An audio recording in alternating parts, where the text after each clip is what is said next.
rëndësia ose qëllimi, Allah dhul xhelal nuk na ka kriju kot. Nuk na ka kriju hajt veç bëni çfarë doni. Po është një qëllim. E këtë qëllim, do me thonë njerëzit, ashtu si që përmenën në ajetin e Allahut azza wa jall, kul hel yastawi alladhina ya'lamun. Do me thonë, a janë të barabarta që dinë? Do me thonë, ai i cili e ka kuptu qëllimin e krijimit, ai do me thonë ka arrit në atë shkallën e njohurisë. Është duke njoft Allahun azza wa jall dhe subhanallahu është tash i vazhdueshëm në adhurime ndaj tij. Mirë po tash, ky person i cili e ka kuptu qëllimin e krijimit, e adhuron Allahun azza wa jall, a ka mundësi këtë gabojnë ndonjëherë? Patjetër. Patjetër se jemi njerëz. Dhe është shumë normale që njeriu të gabojë.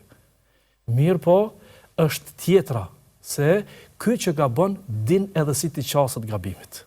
Do më thonë e përmirësën vetën, pendohet e Allahu subhanahu wa ta'ala. Se pejgamberi sallallahu alaihi wasallam thot me një hadith, si kur një popull mos të bënin fare gabime, të adhuronin Allahun azza wa jall plotësisht, edhe mos të bënin fare gabime, Allahu dhul xhelal do t'i merrte këtë popull, do ta sillte një popull tjetër, të cilët bëjnë mëkate, mirë po mas mëkateve e tyre kërkojnë falje te Allahu azza wa jall, pendohen te Allahu subhanahu wa ta'ala. Do më thonë, pra vedisohet, kthehet te ky burim i madh. Gabimi është i natyrshëm, se kemi armiqt të shumë të kemi.